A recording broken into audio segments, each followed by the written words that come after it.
Jamshedpur police को बड़ी सफलता हाथ लगी है।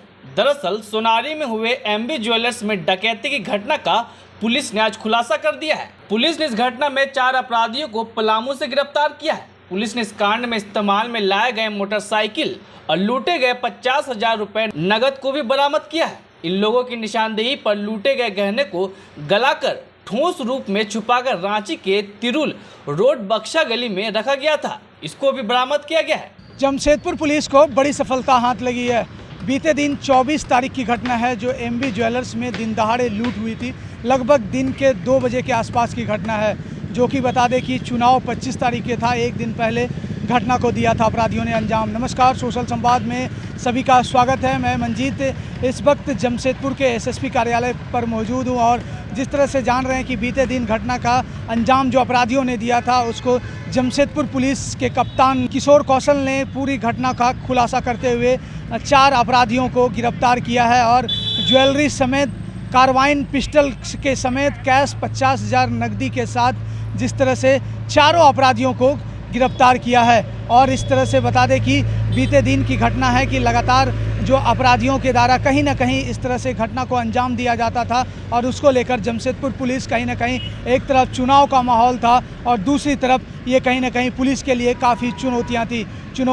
जिस तरह से चुनौती पूरा करते हुए जमशेदपुर के ज़िले के कप्तान और जितने भी जिला पुलिस के टीम हैं, अलग अलग टीम गठित किया गया था और सोनारी थाना की टीम गठित किया गया था और उसमें किस तरह से जमशेदपुर पुलिस को सफलता मिली है, आइए पूरी कहानी का खुलासा करते हुए हमारे साथ जुड़ चुके हैं जमशेदपुर के एसएसपी जो हैं कौशल किशोर।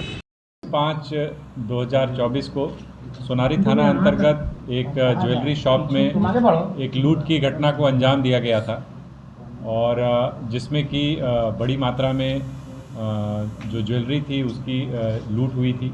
हथियार के बल पे 3 अपराधकर्मी ज्वेलरी शॉप में प्रवेश किए थे और उनके द्वारा इस पूरी घटना को एक तरीके से कह सकते हैं कि जो वहाँ पे दुकान में जो दुकानदार थे और जो स्टाफ थे उनको भय में रख करके वहाँ से लूट की घटना को अंजाम दिया गया और फिर वहाँ से वो लोग बाइक पे सवार होकर के भाग पाने में कामयाब हो पाए।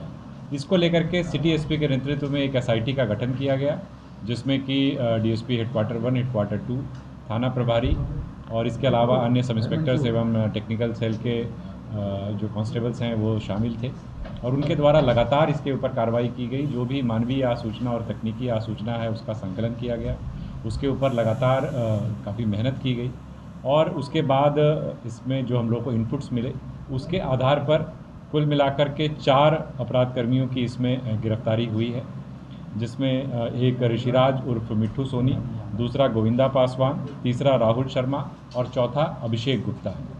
जब इस पूरे घटना का जो उद्भेदन जो हुआ है और जिस प्रकार से मामला सामने आया है उसमें यही बात निकल करके आई है कि कुल मिलाकर के इसमें अभी तक 6 अपराधकर्मियों की संलिप्तता की बात सामने आई है, जिसमें कि 4 की गिरफ्तारी हुई है। 2 अन्य की गिरफ्तारी हेतु अभी छापामारी की जा रही है और इनको रिमांड में लेकर के और विस्तृत पूछताछ की जाएगी। घटना में जो ज्वेलरी जो जिसकी लूट हुई थी उनको इनके द्वारा गलाने का प्रयास किया गया और जो गलाया गया है जो सोना उसको हम लोगों ने बरामद किया है। कुल मिलाकर 400 ग्राम से ज़्यादा, लगभग 431 ग्राम जो है लगभग जो है सोना उनके पास से बरामद हुआ है। इसके अलावा जो घटना में प्रयुक्त हुआ था, जो कि सीसीटीवी फुटेज में भी दिख रहा है, उसमें जो कार्बाइन प्रयुक्त हुई थी, जो देसी कार्बाइन है वो जो प्रयुक्त हुआ था वो और इसके साथ में 3 जो है वो आपको देसी पिस्टल वो भी उनके पास से बरामद हुए हैं। जो कार्बाइन है उसके साथ 2 मैगज़ीन भी है और जो 3 पिस्टल हैं उनके साथ 17 कारतूस हैं। जो सोना इन्होंने गलाया है तो गलाने में जिस उपकरण का प्रयोग किया गया था वो उपकरण भी बरामद हुआ है। साथ ही साथ जो फुटेज में स्पष्ट तौर पर जो बाइक दिख रही है वो बाइक भी इनके पास से बरामद हुई है और एक काले रंग का जो बैग जिसमें कि ये वेपन्स और बाकी चीज़ों को लेकर के जा रहे हैं उस बैग को भी इनके पास से बरामद किया गया है। तो कुल मिलाकर के ऐसा कह सकते हैं कि इसमें एक अच्छी कामयाबी मिली है पूरी टीम एफर्ट के द्वारा और इस कांड का जल्द ही खुलासा किया गया है, रिकवरी भी की गई हैं, अरेस्टिंग्स भी हुई हैं और फर्दर अरेस्टिंग्स के लिए हम लोग प्रयास कर रहे हैं। इन लोगों के अगर आपराधिक इतिहास की बात करें तो इनमें से सभी का आपराधिक इतिहास रहा है और पूर्व में भी ये लूट, डकैती इत्यादि जैसी घटनाओं में शामिल रहे हैं। अभी कुछ दिनों पूर्व एक और ज़िले में एक ज्वेलरी शॉप में घटना हुई थी, उस घटना में भी इसी गिरोह की संलिप्तता रही थी। 50,000 रुपये कैश और जैसा मैंने बताया लगभग 431 ग्राम गोल्ड जो इनके पास से बरामद। ये लोग जमशेदपुर में ही रहने वाले हैं। नहीं, ये लोग पलामू के रहने वाले कहाँ से पकड़ा है सर? ये सारे के सारे लोग जो हैं इसमें अलग अलग जगहों से हैं। एक रांची से पकड़ाया है और बाकी जो है वो पलामू से। ये गैंग कहाँ इस तरह की घटना को अंजाम दिया गया है? इस घटना जैसा मैंने आपको बताया कि एक और गढ़वा ज़िले में इसी गिरोह के कुछ लोगों के द्वारा जो है उस घटना को अंजाम दिया गया था और इसके अलावा और कई स्थानों पर पलामू में और आसपास के वहाँ के ज़िलों में इस प्रकार की लूट डकैती की कई घटनाओं को और चोरी की भी कई घटनाओं को इनके द्वारा अंजाम दिया।